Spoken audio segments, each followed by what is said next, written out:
So hello, everyone, and welcome to today's presentation.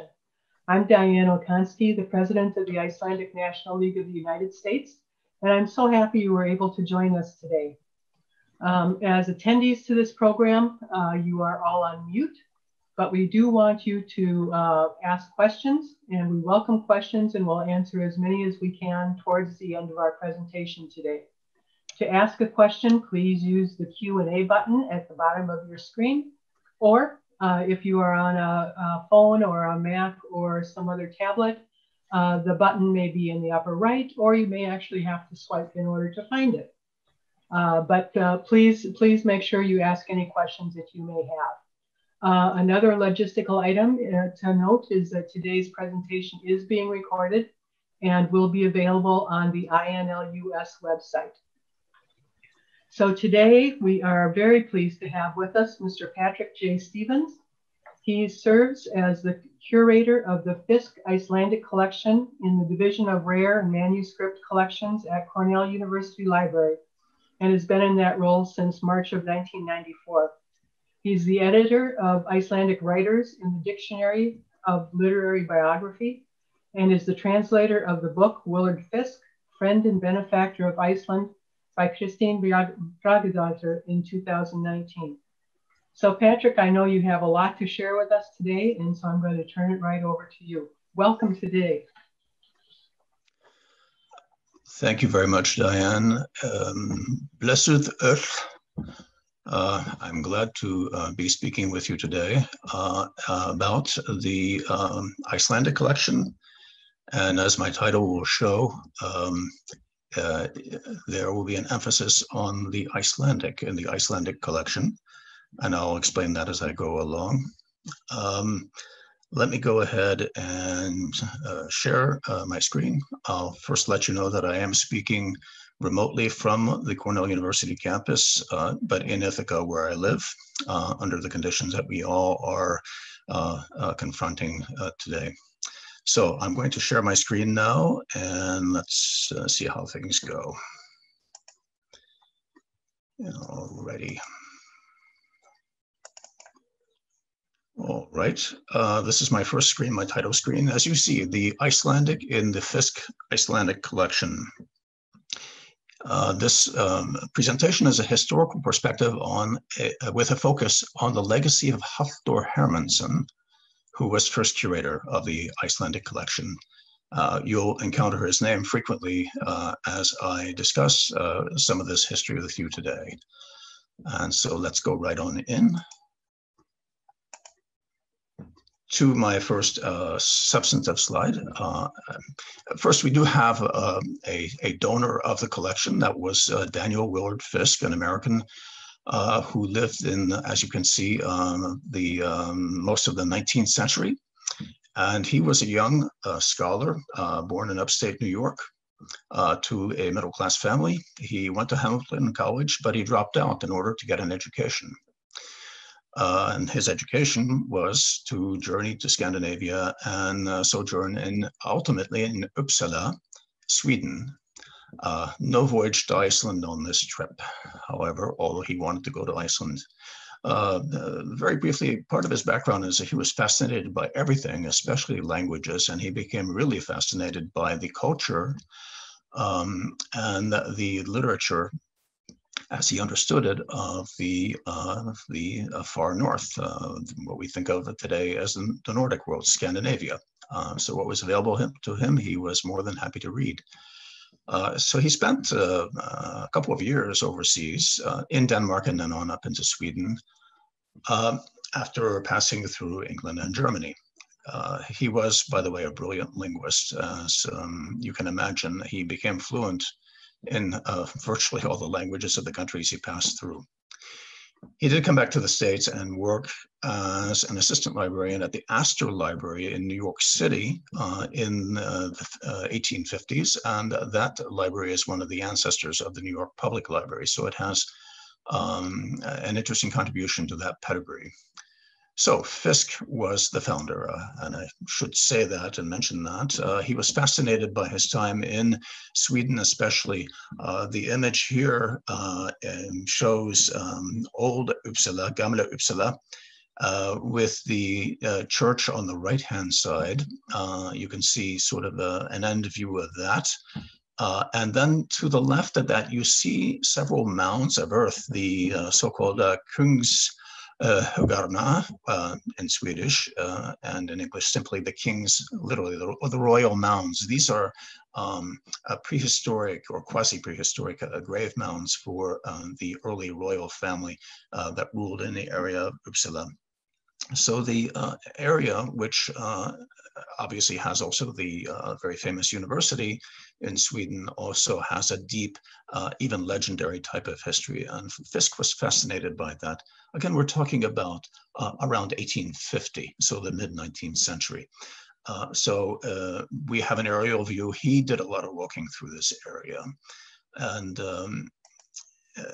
one of the things he did, although he was a rather poor student in the sense that he had no money, but a good student in the sense that he was certainly an avid student, he purchased books. He started purchasing books, and who knows how he was able to, except that we know that he contributed articles to newspapers, for example, in Syracuse, New York, and elsewhere in the eastern United States, recounting his journeys. And this was often what people did. They were sort of stringers, if you will, op-ed reporters who detailed some of their existence, and he earned essentially a certain amount of money doing that. So he started purchasing books. An example of what he might have purchased would have been a saga here called Gotrek's Saga, which is in an edition from 1664. It's in our collection. Actually, we have 3 copies. You see the title page on the left, and on the right, I've shown the first page, the first chapter, as you can see. The Old Norse or Old Icelandic is on the left, and the Swedish is on the right. He might have purchased this in Uppsala. I'm not quite sure. We have 3 copies, and that's part of it. I chose to show copy 3.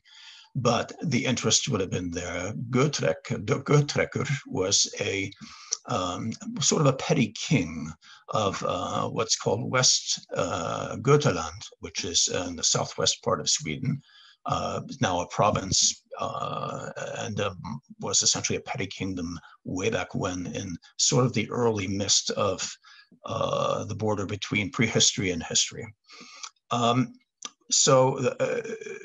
The Swedes would have published this in part because of a nationalistic interest in the connection between the Old Norse world, which was sort of the classic world for the Nordic world for Scandinavia, and their own history. They wanted to establish a continuum between those 2 worlds. This title, I believe, Fiske did purchase in Uppsala, although it's in Icelandic and it's from Iceland. But it's actually a saga, the saga of Olafur Tryggvason, who was a Norwegian king. And you can see that there's a title page again on the left in 2 colors with Willard Fiske's name.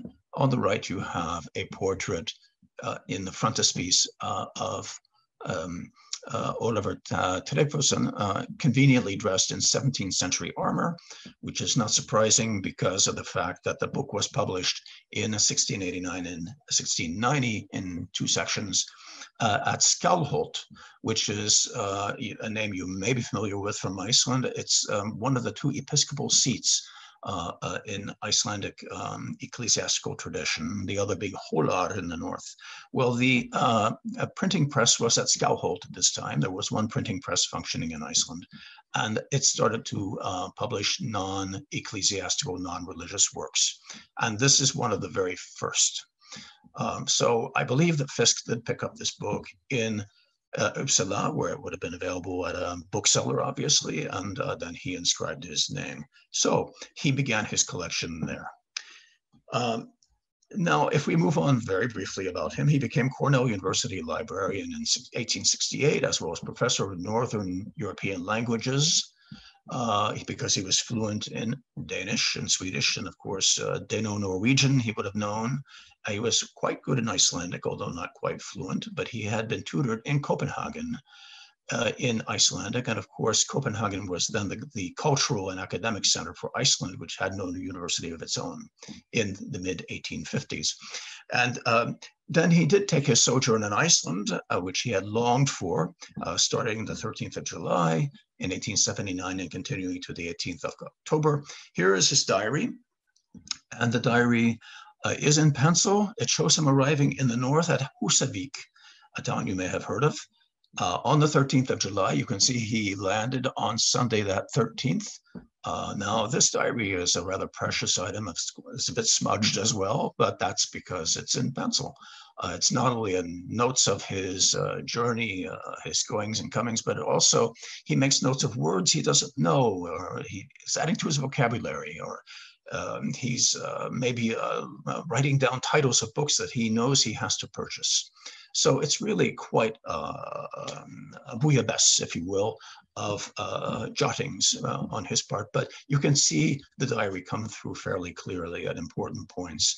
And he has a precision about names and places, and he's very careful about this. It's not a large document or a long one, but it's a valuable one, certainly. It's one of our most valuable manuscript documents, as you can imagine. And here he is again on the left. If you look clockwise, he's on the left. Above him, next is Arthur Middleton Reeves, who was a student and protégé of his at Cornell, and a brilliant linguist as well, and a good published one. And next was William Carpenter, who was also a very good linguist. He became ultimately an academic dean at Columbia. And then seated next to Fiske is Mathias Jochumsson, who is a skald, a poet, actually Iceland's national poet in some ways, because he not only wrote a tremendous amount of verse, but also he wrote the lyrics for the national anthem. So he was a good friend of Fiske's, and they remained in contact actually throughout the years until Fiske passed away.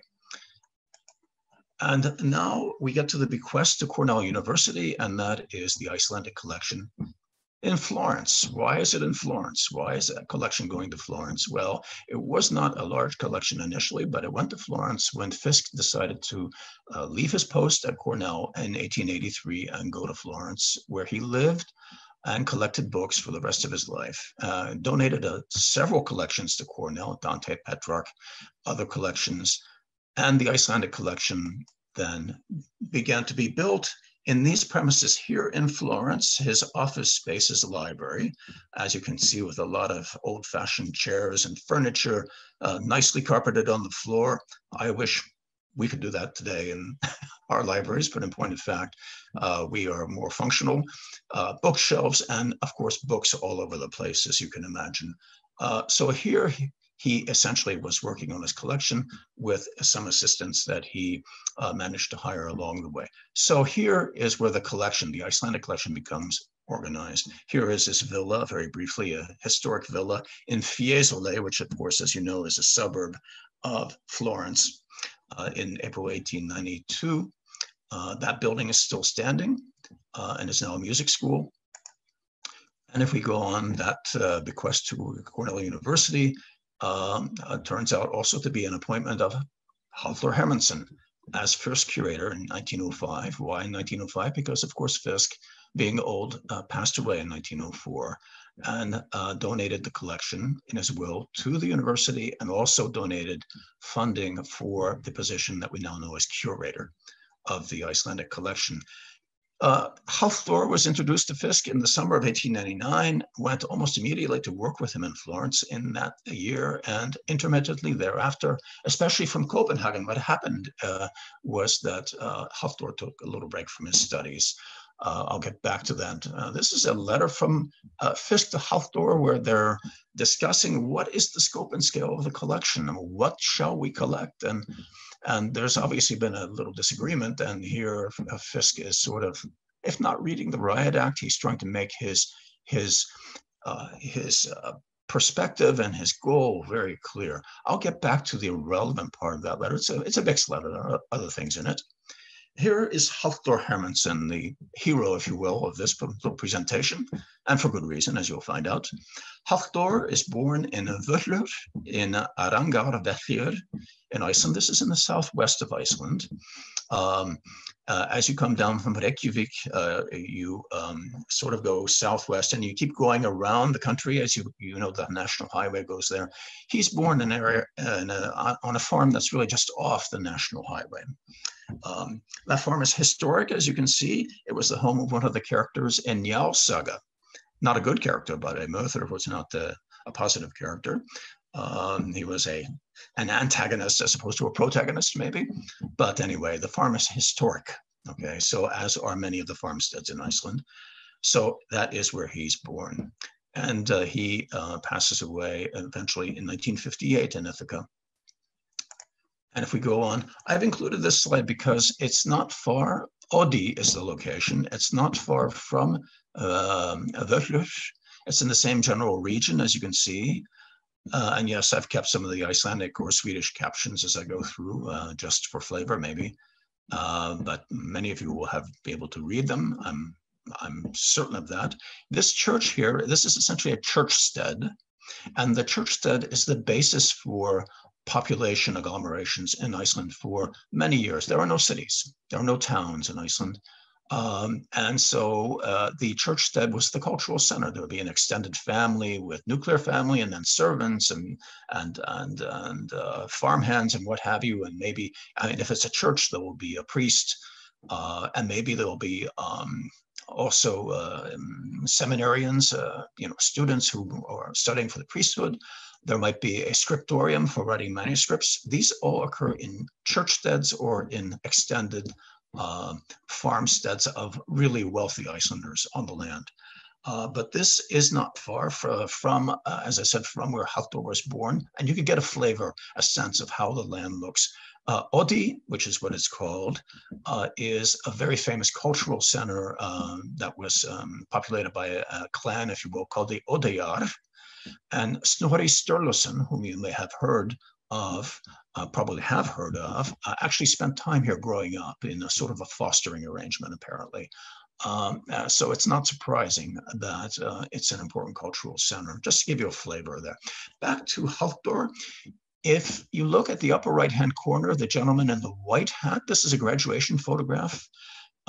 This is his graduation class from the Metaskóli, or what used to be called the Hinlæðiskóli, the upper or high school class.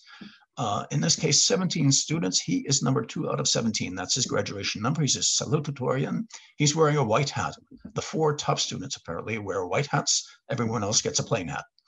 And so he gets a white hat. So he's a good student. We know that, and of course we know later on. So he's welcomed by George Harris in 1905 to campus. Halldór is still in Florence at this point, getting the collection ready to move to Ithaca. So George Harris is successor to Willard Fiske, and sends this letter, which we're not going to read through. It's a lot of detail about this, that, and the other thing. When the collection is coming, where we're going to let you set up your office, that kind of thing. Well, it's going to be in the university library, which, if you are familiar at all with Cornell campus, the old library sits beneath the iconic bell tower, or campanile, as I think of it, that dominates the campus and rings out the chimes every day, whether you want to hear the music or not. By chime masters. It's not recorded. This is the original office of the Icelandic collection in what was essentially the basement of the stacks of what used to be the university library, the old library, built in 1891. So you can see the books are floor to ceiling. There's a little revolving or actually rotating bookshelf there that actually still exists and used to be in my office, but got in the way. So we stored it. But anyway, the Icelandic books are here. And Halldór is not in that photograph, but he is in other photographs. So now we get into some of the depth of how the collection is organized and thought about. And one of the things we want to point to is the role of historical bibliography. I simply took snapshots here of 3 spines of books. The bibliographical notices in the red underneath everything, supporting everything, if you will, are Fiske's original approach to bibliography. Very detailed, very small print, and in a way impractical. As wonderful and loving as the details are, impractical for rapid or effective or efficient search for information. Above them, you see two volumes in the Icelandic series. We'll return to that. And they are by Halldór Hermannsson, and they show a listing of a bibliography, detailed bibliography of books in the 16th century from Iceland and in the 17th century from Iceland, nearly all printed. A better organization, less detail, more succinct, but still very authoritative, very scholarly. These are early works. As you can see, 1916, 1922. Is what we're talking about here. And if we go on, we see that the career of Halldór in his sojourn in Ithaca concentrates extensively on the publication of catalogs. So we have collection catalogs. We have 8,600 volumes that came overseas to America. We have now 10,200 in 1914. So the collection continued to grow, and at the end of his career, near the end of his career, 24,000 volumes, not titles in this case, but volumes, actual fiscal pieces, 40 years later. So that's the exponential, practically exponential growth, not quite, but certainly leaps and bounds. So the main catalog is 1914. It's still cited today by bibliophiles and by booksellers. So you'll see a note about a book, a particular title, and it'll say Fiske and give a page number, and we know that it's in the catalog. There was also a catalog of so-called runic literature dealing with everything about runes in 1917. The first supplement to the 1914 catalog in 27, followed by the second in 1943. These are the major bibliographical works of a catalog nature. And you can see here the catalog of the Icelandic collection, the title page from 1914 on the left-hand side, publications at that point relating to the collection. Bibliographical notices are mentioned again. Icelandica follows. By that time, there are already 6 Icelandica series items. And we'll see that that series continues, but it started in 1908. So we're talking about a book series that has been constantly in publication for well over 100 years now. Continuing right on, we get back to this discussion between Fiske and Halldór, where Fiske says, and I abbreviate this a little bit, he says, you might object to the oldest lays, the poems called lays, saying that they had nothing to do with Iceland because Iceland didn't then exist. We are including all the old northern tongues and literature of whatever epoch. And the catalog, the collection catalog preface states, and this is partly in Halldór's hand and partly quoting Fiske, all editions and translations of the Old Icelandic and Old Norse texts. And per Fiske, apart from modern Icelandic literature, we have all the annals, travels, natural histories, government documents, ecclesiastical writings, biographies and bibliographies, throwing light on the history, topography, indigenous products, commerce, language, and letters of Iceland. This is just about everything that I can think of. It doesn't say specifically volcanoes, but I can tell you that that's included as well, because science is definitely included. Well, it mentions topography. So the idea is here, what I'm trying to point out is that, if you will, there is a tension among 3 things. 1, the literature is Old Icelandic, Old Norse. 2, the entire modern run of literature involving all aspects of Iceland. And 3, the title, Icelandic collection. Well, it was a different type of romantic view of the title Icelandic in those days, in Fiske's days, and the title stayed with. I don't think it's a bad choice personally, because the collection has fulfilled historically the double objective of concentrating on the literature. As you can see, Old Icelandic, Old Norse, sometimes seen as synonymous, and the modern range. And by the way, modern Icelandic literature, we collect a tremendous amount, including, of course, murder mysteries. There are more murder mysteries in Icelandic then there are murders, as you can imagine. Iceland being a relatively peaceful country, well-regulated and generally obedient, except in the novels. So yes, we do collect them, and in multiple languages. So this gives a sense of the range. Even from the first catalog, we have that preface. Here is our friend Halldór, and excuse me 1 second. A little drop of water there. Halldór Hermannsson as curator and professor also of Northern European languages. Of course, he's at least trilingual, if not more.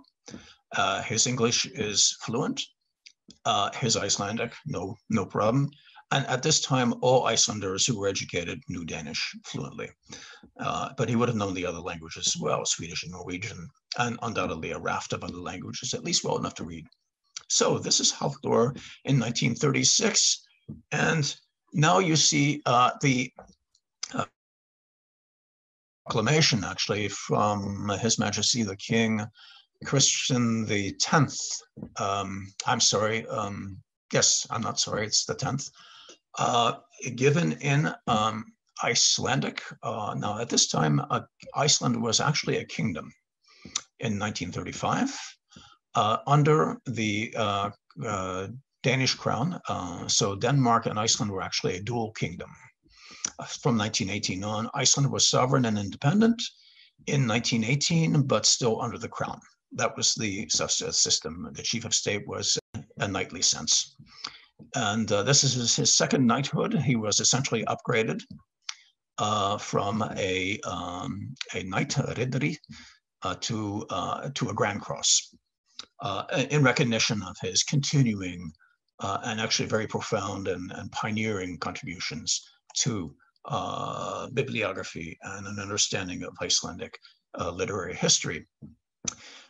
So I'm coming now to the series, the Icelandic series, which, as I said, still exists. But I want to point out that under Halldór, who began writing in the series and published the first one in 1908, a bibliography of the Icelandic Sagas, was responsible for the first, most of the first 33, 31 or 32 of them. And he was either the editor or the actual writer of the series item, the monograph in the series, including bibliographies of saga genre, of Icelandic family sagas, king sagas, mythical sagas, of various kinds of sagas by genre. Also the Eddas, you've probably heard of the elder and younger Eddas, and those are they. And also, as you could see earlier, imprints from the 16th and 17th centuries in Icelandic. So you have the bibliographies, and then you have monographic studies in which he also excelled. For example, he comments extensively in monographic form on the so-called problem of Wineland, or Vinland, as he also called it. And he was actually quite fascinated by the issue of did Icelanders or Norse discover or explore North America? At this time, one couldn't be quite sure, but he certainly was interested in the possibility and also in the two major sagas that we have that refer to the exploration in this world.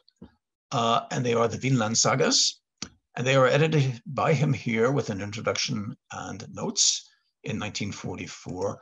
This is the beginning, the opening page, and you can see it's dense in its scholarship. So it's got footnotes and it's got the proper normalization of text, although manuscripts don't look like this. Certainly the printed form canon does.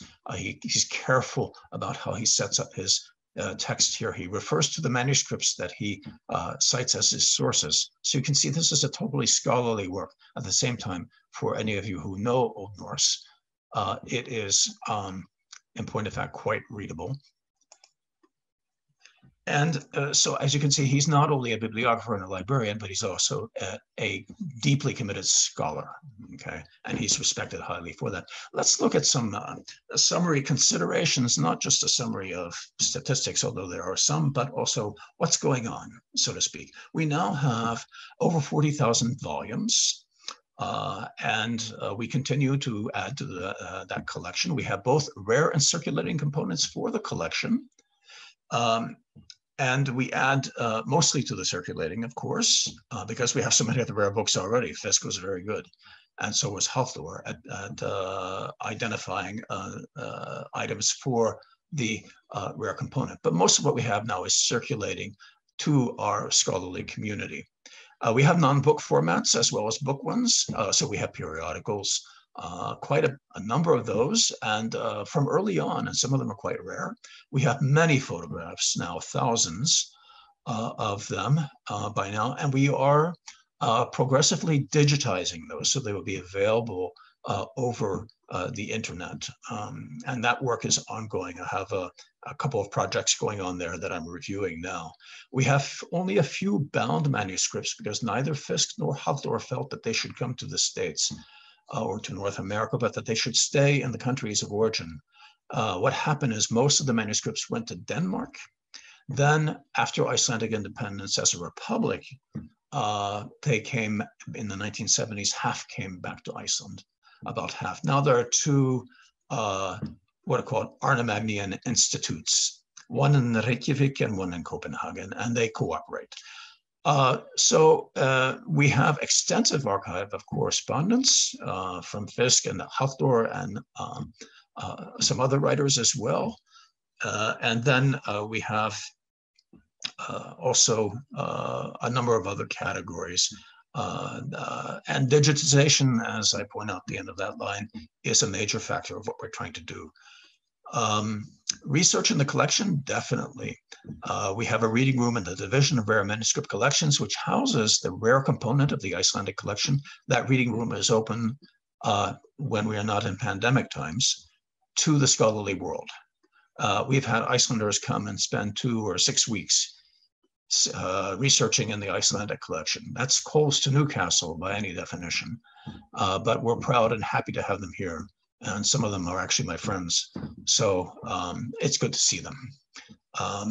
The collection has collaborated and continues to collaborate with the National Library of Iceland called Landsbókasafn and the Árni Magnússon Institute, which is the institute, the Arnamagnæan Institute for Iceland. We had a project in the 2000s, about a decade long, called SagaNet. That was an early, pioneering database of digitized images of manuscripts, and also we added digitized images of printed works from microfilm that we had made earlier. And so it was quite a thing going on, but it was pioneering, and later it was discontinued, being a little obsolescent at the time. Now there's something called handrit.is, which means simply manuscript.is, the extension for Iceland. This is a Danish Icelandic project, basically for manuscripts, with many, but not a complete run of images, but many images and excellent descriptions. So there is an impact, as you can imagine, in terms of digitization in Iceland, on holdings and collection development in our collection. What do we have to worry about keeping and preserving, for example? Because newspapers now have been extensively digitized from a historic depth in Iceland. There's a major effort to do that in a project called Tímarit, alongside Handrit, separate from, but the same principle, digitizing. So you're able to go on the Icelandic databases and actually get quite a range of digitized products from them. And then we have the Icelandica series today, research monographs, bibliographical studies, and biography continue.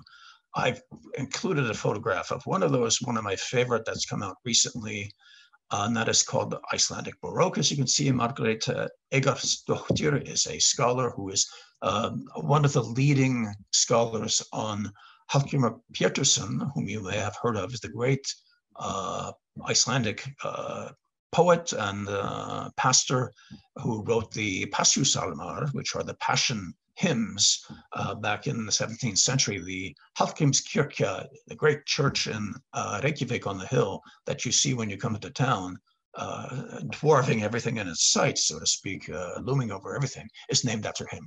And this book is about his work as a poet.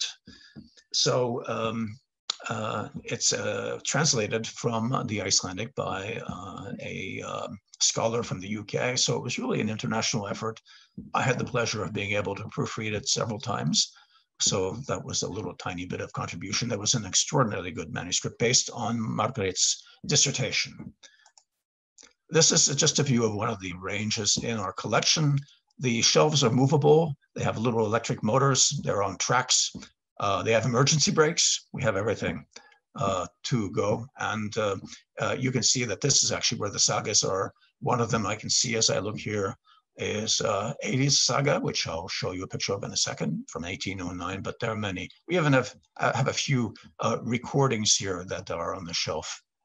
I'll continue now to just a small suite of images from some of our more precious items. One is our manuscript of Jon's book, a law code promulgated in 1281, actually.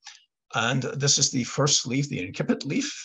It's on parchment and is actually in excellent shape when you consider it's been around for a few years.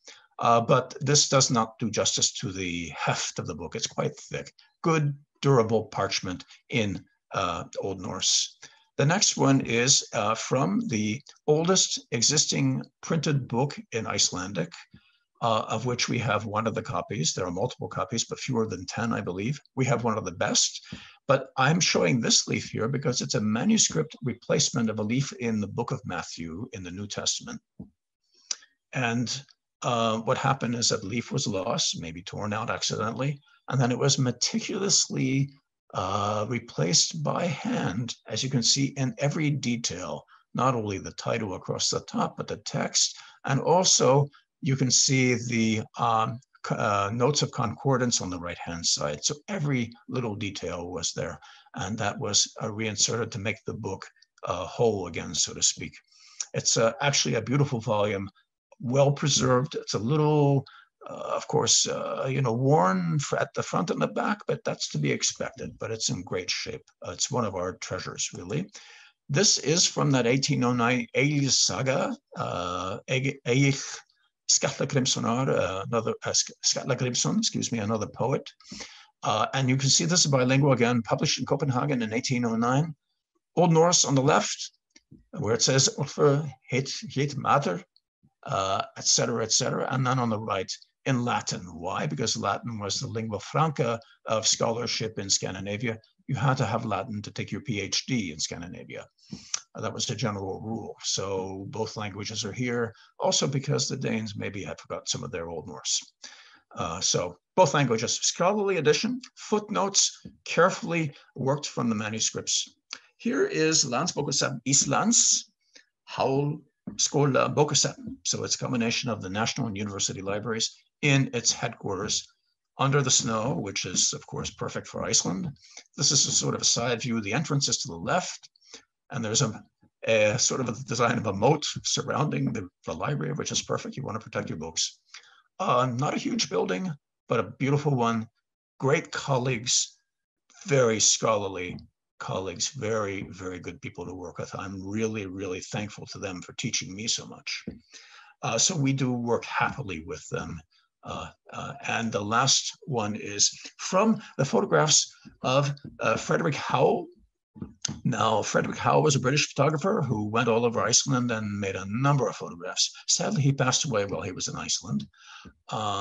But it's, not an easy country sometimes, as you can imagine, with between the volcanoes, the waters, the snow, and the cold. This is Markarfljót, again in the southwest. And you can see that it's an image crossing or fording, actually, this body of water.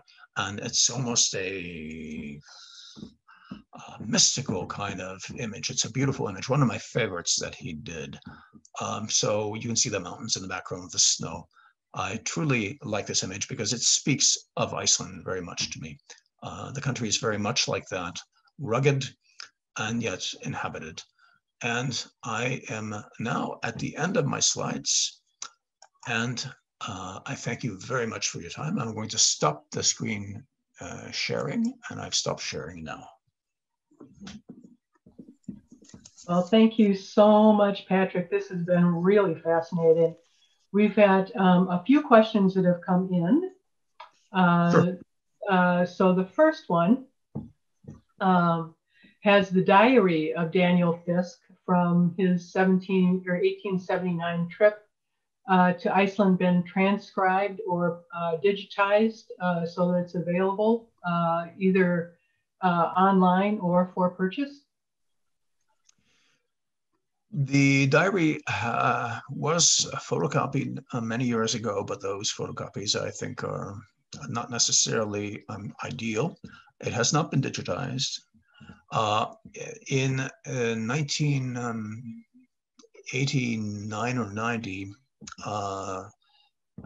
P.M. Mitchell, who was part-time curator after his retirement as a professor out in Illinois, did write a volume that was essentially a summary, if you will, of the diary.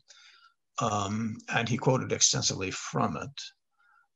So he simply went through the diary, where especially his Fiske's journey through Iceland was quite clear. But he also commented, Mitchell, that is, Professor Mitchell commented on other aspects of the diary, what it contains. The idea of going back and digitizing is an interesting one. We have other projects for digitization that are maybe closer to the front burner, so to speak, in priority, but it's a thing that we could come back to because it is in pencil and somewhat smudged, if you will, somewhat blurred. The question that I would have from a technical standpoint is whether digitization would indeed work well. That depends on the technology, and we could try that. We could try that. So it's not really available online is the basic answer. Okay, all right. We've also got a question, though you do not own any of the original manuscripts, do you have host for any, do you host any for a length of time? In the sense of hosting actual manuscripts, only in 2000, when there was an exhibition that celebrated the millennium of Christianity in Iceland and also the millennium of Norse exploration in America, apart from that environment where we had some manuscripts come to us because we had actually exhibitions at several locations. No, we don't bring them here from Iceland. We have several. We have three of Jonsbok, including one in Danish. We have a few that are relatively late that are of saga texts of one kind or another, but they're very few. So no, we don't host them. But of course, in the digital world, especially with handwrit.is, there are a number of images available there. If you want to see an extensive run of manuscripts, the place to go is to the Culture House, the old library, downtown Reykjavik, when, of course, it's easy impossible to go. Right now, Iceland is under lockdown, again, because of the pandemic, but certainly the Culture House does exist in good times for people to see actual manuscripts. I'm just subtly saying you should go to Iceland anyway.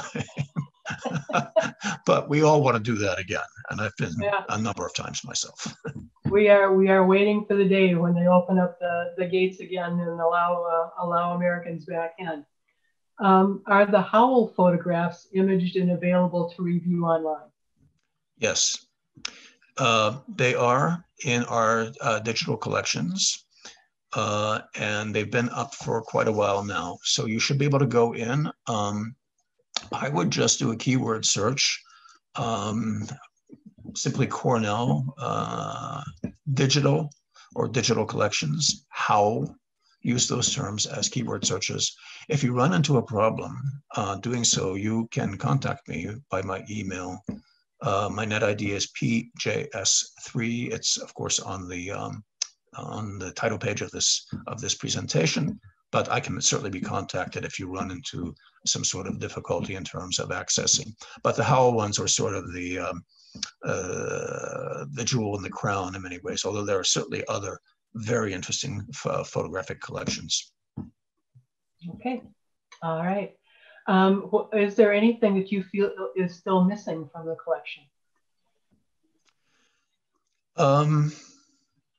It depends in part on how curators see things. I would say that I have a particular perspective which favors books, but there are the aspects of Icelandic culture, modern especially, that are different. And I've tried a couple of forays into collecting them, including, for example, popular posters or even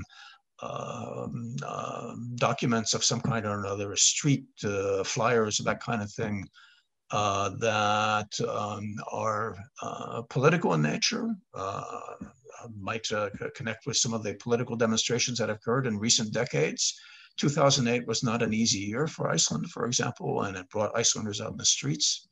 I've tried to collect in those areas, not too successfully, but those areas I would keep looking at. Also, I would say that we have quite a number of sound recordings for the reading of Icelandic literature, both ancient and modern, or medieval and modern, so that increasing that would be good as well. But a lot of these technologies do change also. So we used to have tapes, and now we have what, MP3 or MP4, and keeping up with the technology is a little difficult. Of course, we also have the video technologies, Vimeo and some of the others are out there. Sometimes it's not a matter of collecting so much as providing access. And this is part of what academic librarians do. We might point to a resource that we don't have. And in point of fact, we do that so that a number of sagas, for example, the texts are posted online in digitized form. We can point to that with a record of our own saying, go here to read these sagas. That's sometimes easier and better. So it's not always ownership again. Sometimes it's just giving a signpost. That's part of what we can do. But books remain, I would say, for me at least, the focus, the textual word, if you will. Okay.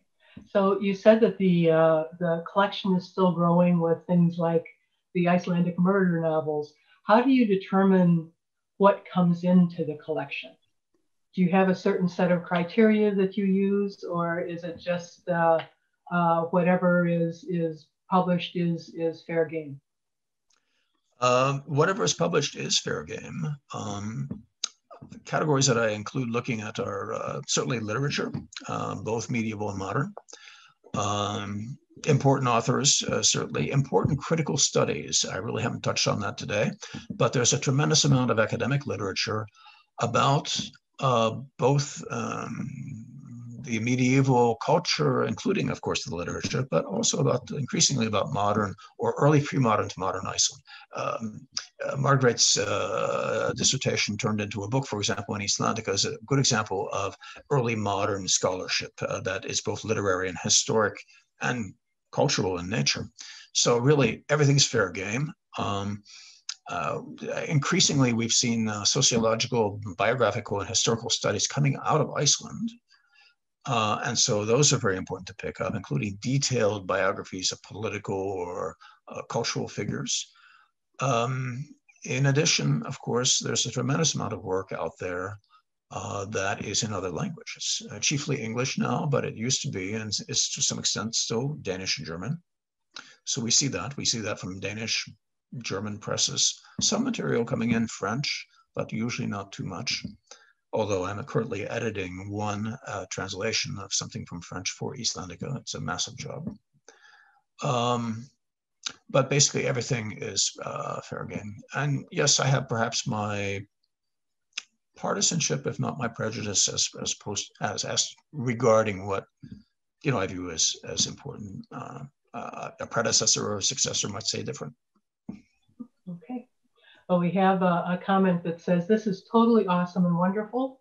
It's great these historical books are so well preserved and still have a specialized curator. But what level of actual use does the library get these days? Who are the main users of the collection? And what is the most interest, and what is of the most interest to the students using the collection? The scholarly community of Old Norse and Icelandic studies is very small outside of Iceland. It really, I think it's fewer than 500 scholars are at work in the field outside of Iceland, at least.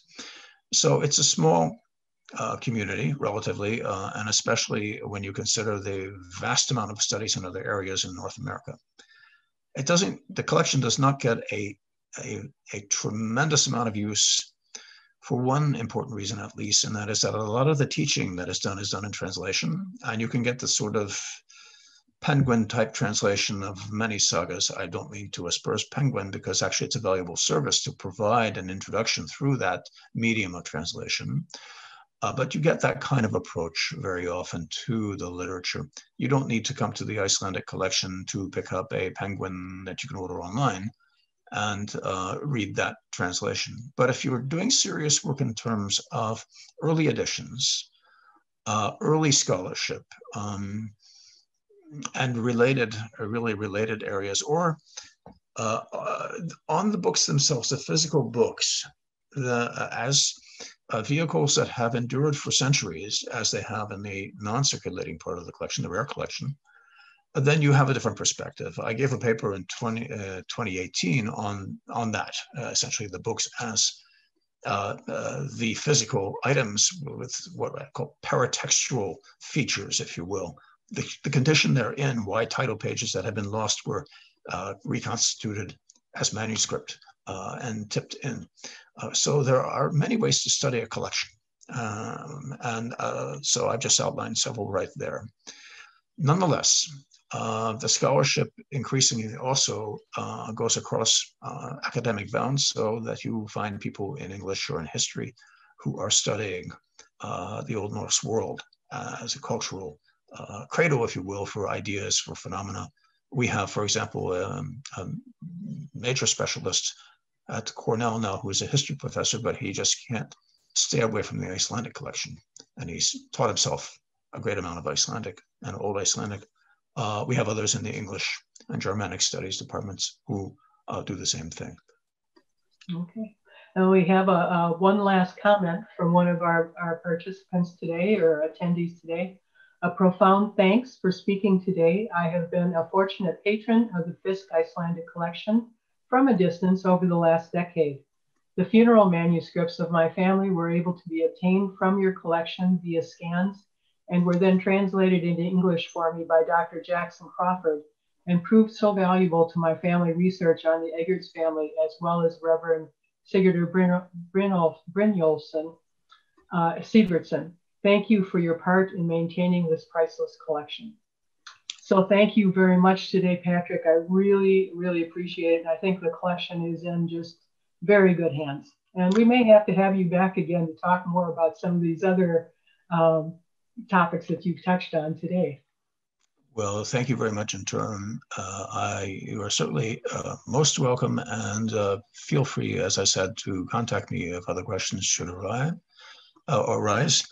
And I would only perhaps close by saying that it's been an honor to be a curator of this collection. It really is a gem of a collection, and one that I believe deserves to and will endure for a long time to come. Marvelous. Thank you again. Thank you so much. Before we close today, I'd like to let people know that we will have an author's corner on Thursday, November 5th at 7 p.m. Central Time. Solveig Eggerts will interview Sverre Sigurdsson and his wife, Veronica Lee, about their new book, Viking Voyager, an Icelandic memoir. So I hope you are able to join us for that presentation as well. So thank you all very much for joining today. We've had a great turnout, and we've had just, a great speaker. So thank you again, Patrick, for providing so much education for us and a really entertaining program. You're most welcome. Yeah. Bless. Bless. Bless.